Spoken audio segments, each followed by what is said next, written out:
Hey everyone, it's Alissa from Planet Alissa, and I am here with this week's What I Sold on Etsy video, and I do have some good news. Last week I made a video, it was kind of sad, like I really barely sold anything last week. Fell very short of my goal. Well, this week I actually sold more items, and I did meet my $200 goal. I sold 14 items this week on Etsy for a total of $221.50. So definitely a much better week than last week. Obviously, with that many sales, I did sell a lot of lower price things, just a few here and there, $30 and $35 items, but mostly everything else was lower in price. So that's fine. I'm just happy not to have like a week like last week. I will say that there really is no rhyme or reason to it. I mean, I did list a lot of stuff last week, so I think that kind of helped this week's sales, but really, I don't know. It's just a guess. And last week Amazon was doing really good for me, and Etsy was kind of awful. But this week it's almost the reverse. I mean, I'm doing okay on Amazon, but it's definitely a much slower week, and I don't really know why. It just is. So yeah, I mean, there really is no way to predict it. I know I say that all the time, but it is true. Anyway, I'm going to go ahead and I'll show you the shop stats for the week and then the items I sold. Also, I'll make another video about this, but I will post a link in the description below. I'm starting up, I don't know why I'm doing this. Like, I don't know. It just was an idea I had. Starting up a Facebook group. Anyone can join. It's public. It's free. Just as a place to, post vintage items that we have for sale if we want to share them with others that are in this public group. So if you're interested in signing up for that, if you're on Facebook and you want one more Facebook thing to occupy your time, it's, what did I call it? Vintage items for sale is all it is. And but yeah, I'll post a link in the description below if you're interested in that, and I'll make another video the next day or so and tell you a little bit more about it, which really I don't have much to tell because I don't know what the heck I'm doing. But anyway, so yeah, look for that. And in the meantime, here's my shop stats, and then I'll go ahead and show you what sold. So here's a look at the shop stats for the week. What's interesting is the numbers aren't too much different from last week as far as the views go and the favorites go, but obviously the orders and the revenue are a big difference from last week. So again, what does it mean? I'm not really sure. You can see below we have the graph of when things sold. It was pretty steady over the course of the week, I would say. No real one day that was like the mega day or anything like that. I will say that Friday night, I made my video last Friday, put it out there. Friday night, within like, I guess maybe like an hour or 2 hours, I had like 4 orders come in. I mean, I sold 4 things all last week, and then I sold 4 things on Friday night. So go figure, just kind of crazy. And Friday night is definitely not normally a big shopping night, or, not a big night for me normally, but hey, it was last week. Anyway, let's go take a look at everything that sold this week. Well, the first 2 things that sold were actually both items that were in the clearance section of my shop. This was a vintage purse, handbag, whatever you want to call it, kind of like a clutch, but like a large size clutch. Anyway, it sold for $9. I originally had it priced at $18 and marked it down 50% off, and it sold. By the way, I think that bag came from a rummage sale. This item came from a garage sale. It was a vintage doll case for Skipper, Barbie's little sister, I believe. Sold for $7.50. It was originally priced at $15. This was just the case. It was a vinyl carrying case, and I picked this up at a garage sale a while ago. Next up, we have the first of 2 different Crewel embroidery kits that I sold this week. This one sold for $20.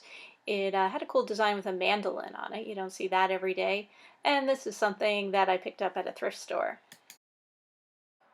This was a great big lot of unused vintage greeting cards. It sold for $35. I think there were like at least 50 cards in this lot, just over 50 cards. They were all blank, unused cards. Not all of them had their envelopes, I don't think, with them still, and it was just all different holidays and occasions and things, so just sort of a real mishmash.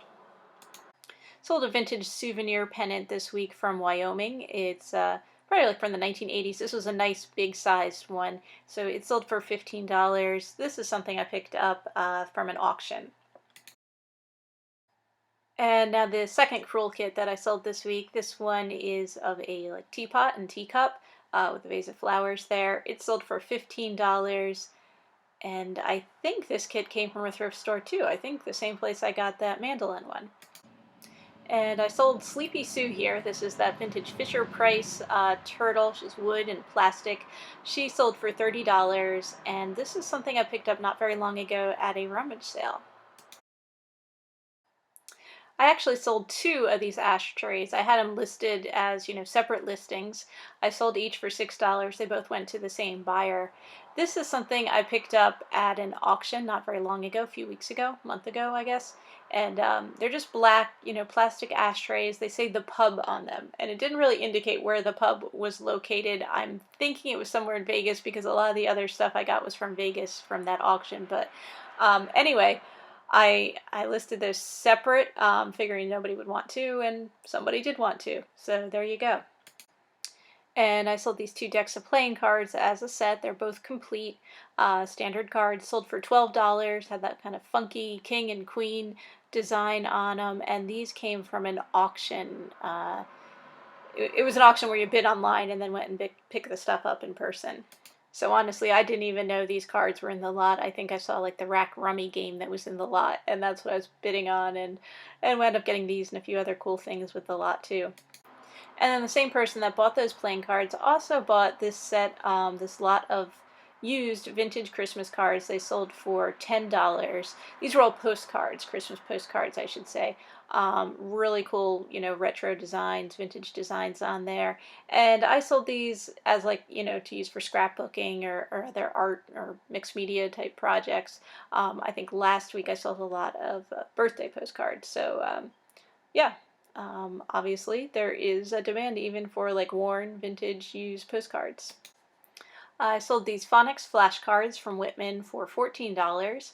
This is something I picked up a few weeks ago in a thrift store.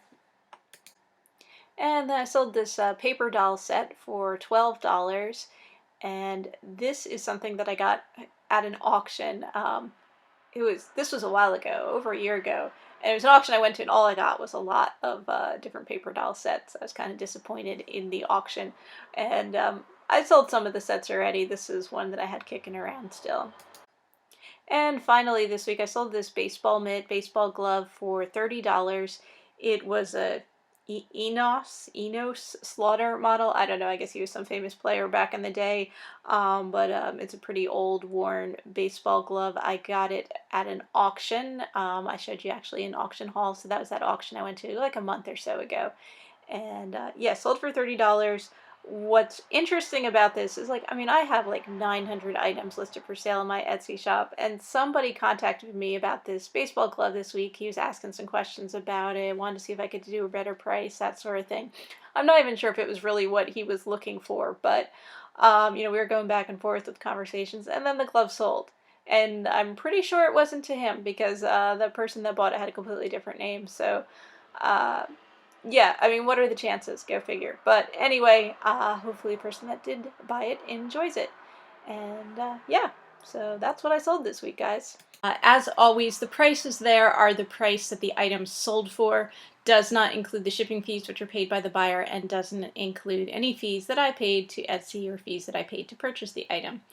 I put out these videos every week showing the different vintage items that I've sold in my vintage Etsy shop, Planet Alissa, and then I do try to get out some other videos on selling online, some haul videos and other things. Really haven't been out doing much lately, so I don't have any haul videos. I think I'm going to try to get a haul follow-up video out to you soon. But in the meantime, guys, have a happy weekend and happy selling, everyone.